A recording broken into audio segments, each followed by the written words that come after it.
Hello hi friends, welcome to our channel. ఈరోజు శ్రీరామనవమి ప్రసాదాలండి. పానకం, వడపప్పు, చలిమిడి ఇవి ఎలా తయారు చేసుకోవాలో చూడండి ఫ్రెండ్స్. ముందుగా ఒక కప్పు పెసరపప్పు తీసుకొని బాగా కడుక్కోవాలండి. కడిగి నీళ్ళు పోసి ఒక గంట సేపు నాననివ్వాలండి.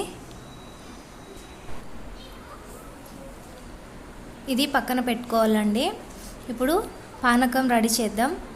హాఫ్ కప్పు బెల్లం తీసుకోవాలి. హాఫ్ కప్పు బెల్లానికి కప్పున్నర నీళ్ళు తీసుకోవాలండి. 5 నిమిషాలు బెల్లాన్ని నాననివ్వాలండి. నానితే మొత్తం కరిగిపోతుంది. ఇలాగా చూడండి, ఇలా కరిగించుకోవాలి బెల్లం మొత్తాన్ని. ఇప్పుడు ఇది వడకట్టుకోవాలండి. ఇలాగా వడకట్టుకోవాలి. ఇప్పుడు ఇందులో మిరియాల పొడి, ఇలాచి పొడి, కొద్దిగా ఉప్పు, తులసి ఆకులు వేసి కలుపుకోవాలండి. అంతేనండి, పానకం రెడీ అయింది. ఇప్పుడు చలిమిడి చేసుకుందాం. చలిమిడికి 1 కప్పు పొడి బియ్య పిండి తీసుకోవాలండి.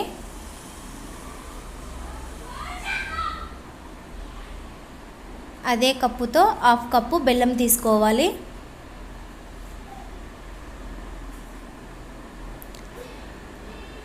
పావు టీ స్పూన్ వరకు ఇలాచి పొడి వేసుకోవాలి. వేసుకొని ఇలాగ మిక్సీ పట్టుకోవాలండి. ఇప్పుడు ఇది బౌల్లోకి తీసుకుందాం.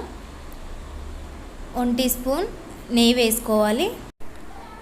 కొద్దిగా నీళ్ళు వేసుకోవాలండి టీ స్పూన్తోన. ఇప్పుడు కలుపుకోవాలండి, ముద్దలా కలుపుకోవాలి. నీళ్ళు చూసుకొని వేసుకోవాలండి, సరిపోతే ఇంకొన్ని వేసుకోవచ్చు. ఇలా ముద్దలాగా చేసుకోవాలి. అంతేనండి, చలిమిడి రెడీ అయింది. ఇప్పుడు వడపప్పు చేద్దామండి. నీళ్ళు తీసివేసేయాలి. ఇలా ఈ పప్పుని 2 రకాల వడపప్పు చేస్తానండి. చూడండి ఫ్రెండ్స్, ముందుగా ఒక గిన్నెలో పప్పు తీసుకోవాలి. ఇప్పుడు ఇది బెల్లం ముక్క పెట్టుకోవాలండి. ఇది ఒక రకం వడపప్పు అండి. ఇప్పుడు ఇంకో రకం వడపప్పు.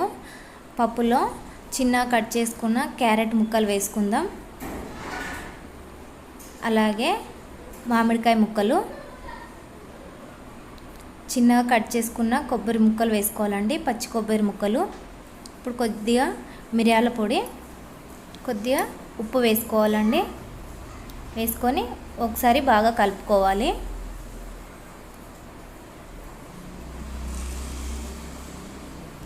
అంతేనండి, ఇంకో రకం వడపప్పు రెడీ అయిపోయింది. ఇది ఇప్పుడు దేవుడికి పెట్టే గిన్నెలో వేసుకోవాలండి.